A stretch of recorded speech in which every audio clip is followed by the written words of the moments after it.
নমস্কার বন্ধুরা, আমার চ্যানেলে আপনাদের সকলকে স্বাগত জানাই। আশা করি আপনারা সবাই ভীষণ ভালো আছেন। এখন তো গরমটা বেশ ভালোই পড়ে গেছে।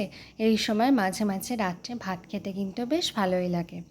গতকাল রাতে ভাত করেছিলাম, আর সন্ধ্যেবেলা তো কর্তামশাই চিংড়ি মাছ আর কাতলা মাছ নিয়ে এসে হাজির।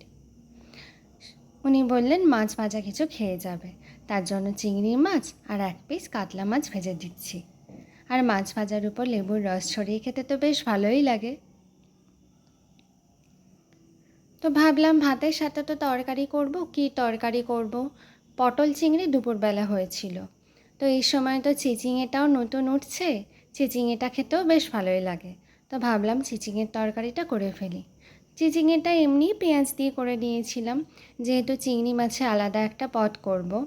এখানে তেলের মধ্যে অল্প রাঁধুনি ফোড়ন দিয়ে তারপর আলুগুলো ছেড়ে দিয়েছি।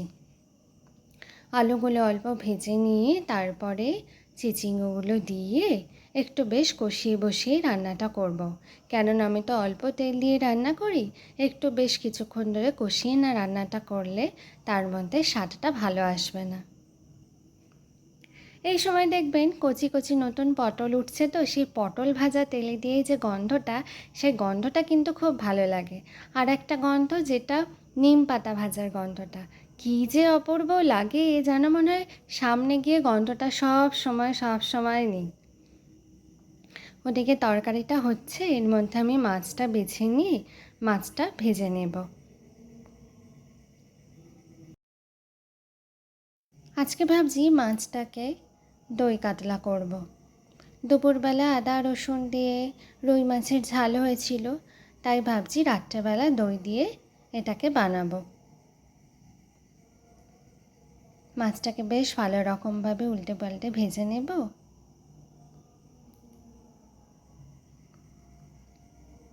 আর এখানে চিংড়ি মাছটাও একটু ভেজে নেব। এখানে মাছ ভাজা হয়ে গেছে, চিংড়ি মাছটাও ভাজা হয়ে গেছে। আবার ওই কড়াইতে যে মাছের অল্প তেলটা ছিল, তার মধ্যে পেঁয়াজ কুচিগুলোকে দিয়ে দিয়েছি। আর দই কাতলা বানানোর জন্য জিরে গুঁড়ো, ধনে গুঁড়ো, অল্প কাশ্মীরি লঙ্কার গুঁড়ো, হলুদ আর লবণ একসাথে দিয়ে কষতে থাকবো। অনেকে হলুদটা দেন না, আমিও অনেক সময় দিই না, আজকে মনে হলো হলুদটা দিই। দই আর আদাটাকে একসাথে দিয়ে দিয়েছি। এরপর একটু বেশ ভালো করে কষিয়ে নিয়ে তারপর জল দিয়ে দেব। জলটা একটু ফুটে গেলে তারপর মাছগুলো দিয়ে আর একটু বেশ ফুটিয়ে নিয়ে কষিয়ে নিয়ে একটু থকথকে মতো হবে, তারপর মাছটা নামিয়ে নেব। রান্না করতে তো বেশ ভালোবাসি, তার জন্য বেশ অনেক রকম রান্না করব, সাজিয়ে গুছিয়ে খেতে দেব, এটা বেশ ভালো লাগে। আর এদিকে ডালটা করে নেব। ডালটা যেহেতু অল্প হবে দুজনের মতো, তার জন্য ডালেতে একটু তেজপাতা দিয়ে তারপর ডালটাকে সিদ্ধ করব। এখানে মাছের ঝালটা আমার হয়ে গেছে, এর উপর একটু ধনেপাতা কাঁচা ছড়িয়ে দিলাম। তারপর পুরোপুরি কাভার করে রাখবো, তো ধনেপাতাগুলো বেশ সুন্দর ওর সাথে মিশে যাবে। আর একটু তেল দিয়ে তার মধ্যে পেঁয়াজ কুচিগুলোকে ভেজে নিয়ে এবার চিংড়ির ঝালটা বসিয়ে দেব। আর আদা রসুন, এর মধ্যে একটু আদা রসুনও দেব,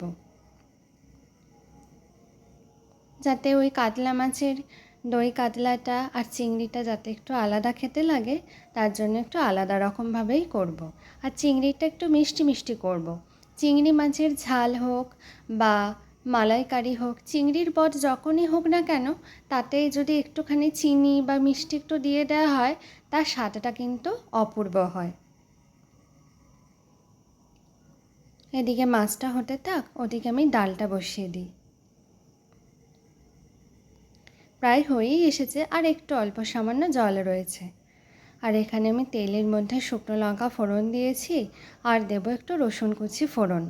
রসুনটাকে অল্প একটু থেতো করে নিলেই হবে। তার মধ্যে অল্প একটু ধনেপাতা ছিল, সেই ধনেপাতা একটু ফোড়ন দিয়ে দেব। এইভাবে বন্ধুরা কখনো মুসুর ডাল করে দেখবেন, খেতে কিন্তু কী যে ভালো হয়, সেন্টটা খুব সুন্দর হয়। আমি তো ডাল করলে প্রায় এই রকমভাবেই ডাল করি। আর তেজপাতাগুলো ডালটা যখন সিদ্ধ করব তখন যদি দিয়ে দেওয়া হয়, তেজপাতার যে ফ্লেভারটা না, সেটা বেশ পুরোটাই ডালের মধ্যে মিশে যায়।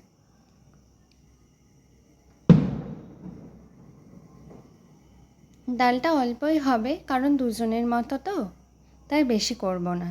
আর এদিকে মাছের ঝালটাও হয়ে গেছে, এবার নামিয়ে নেব।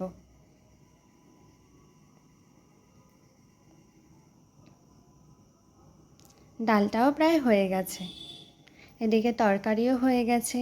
আজকের মেনু আমার রেডি। তো রান্না খাবার কিন্তু বেশ জমে গেছে। আর ভাতের সাথে অনেক রকম পদ থাকলে তো আর কথাই নেই, দারুণ জমে খাবারটা। তো আমার ভিডিও কেমন লাগছে বন্ধুরা, আমাকে কিন্তু কমেন্ট বক্সে অবশ্যই জানাবেন, আমি অপেক্ষায় থাকব। আর অবশ্যই দোল খুব ভালো কাটাবেন, রং মাখবেন সাবধানে, খুব দিনটা ভীষণ ভালোভাবে উপভোগ করবেন, তার সাথে আমি উপভোগ করব। আর আপনাদের সাথে ভিডিওটাও শেয়ার করব। তার মধ্যে ভালো থাকবেন, সুস্থ থাকবেন, আর অবশ্যই ভালো ভালো খাবার খাবেন কিন্তু। আমার ভিডিওটা ভালো লাগলে অবশ্যই একটা লাইক, কমেন্ট আর শেয়ার করে দেবেন। তার মধ্যে ভালো থাকবেন, সুস্থ থাকবেন।